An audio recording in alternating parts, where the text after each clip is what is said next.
किसान भाइयों, अधिकतर क्षेत्रों में सरसों की जो फसल है वो लगभग 20 से 25 दिनों के आसपास की हो चुकी है। और इस समय पर अधिकतर किसान भाई सरसों में पहला पानी देना शुरू कर देते हैं। साथ ही खादों का जो मिश्रण है वो भी देना शुरू कर देते हैं। तो इस समय पर आपको किसान भाइयों किन किन बातों का ध्यान रखना चाहिए, क्योंकि किसान भाइयों सरसों की जो फसल है उसकी पैदावार ज़्यादा निकले, साथ ही किसान भाइयों जो उसमें सरसों में दानों का जो वजन है वो भी काफ़ी अच्छा हो, साथ ही जो उनमें तेल की भरपूर मात्रा हो, जिससे कि जो दानों की बनावट है वो भी अच्छे तरीके से हो पाए। तो इसके लिए किसान भाइयों आपको सही समय पर सिंचाई करनी है। साथ ही किसान भाइयों जो खाद का मिश्रण है उसको भी आपको ध्यान में रखना है। तो किसान भाइयों, पूरी जानकारी के लिए आप इस वीडियो को पूरा देखिए। साथ ही अन्य किसान साथियों तक शेयर कर दीजिए ताकि वो भी इस सेवा का लाभ ले पाए और जानकारी को सटीक तरीके से समझ पाए। साथ ही चैनल को अवश्य सब्सक्राइब करके रख ले, क्योंकि हम आपके लिए इसी प्रकार की जानकारी लेके आते रहते हैं। तो देखिए किसान भाइयों, अधिकतर क्षेत्रों में जो हमारे किसान भाई हैं लगभग 20 से 25 दिनों के आसपास सरसों की पहली सिंचाई कर देते हैं। साथ ही उसमें यूरिया की मात्रा है उसको भी आप दे देते हैं। तो इस समय पर कुछ किसान भाई होते हैं जो यूरिया की काफ़ी ज़्यादा मात्रा ले लेते हैं, जिसकी वजह से फसल को झटका भी लग सकता है। साथ ही पौधे की अनावश्यक ग्रोथ हो जाती है और अधिकतर जो पौधे होते हैं वो सूख जाते हैं। क्योंकि किसान भाइयों खाद की मात्रा आपको बिल्कुल ध्यानपूर्वक रखनी है।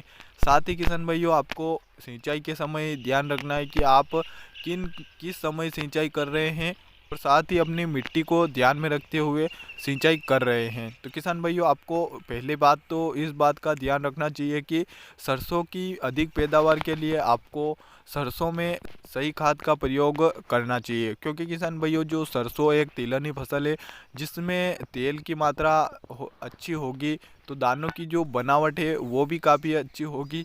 साथ ही किसान भाइयों जो वजन होगा उनमें वो भी काफ़ी ज़्यादा होगा, जिससे ज़्यादा फायदा देखने को मिलेगा। तो इसके लिए किसान भाइयों आपको ध्यान में रखना है कि ज़्यादा लेट भी सिंचाई नहीं करनी है। साथ ही किसान भाइयों जो मिट्टी के अनुसार आपको सिंचाई करनी है। इसके साथ ही किसान भाइयों आप पहले पानी के साथ यूरिया का प्रयोग कर सकते हैं। क्योंकि किसान भाइयों ध्यान में आपको रखना है कि यदि आप यूरिया का प्रयोग कर रहे हैं तो आप उसको दो भाग में उपयोग कर सकते हैं। किसान भाइयों आप पहली सिंचाई में यूरिया का उपयोग कर सकते हैं।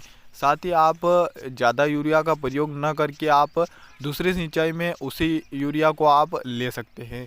इसके अलावा किसान भाइयों आप पहली सिंचाई में यदि आपने खेत की बुआई के समय जो सल्फर का उपयोग होता है उसका नहीं किया है तो आप पहली सिंचाई में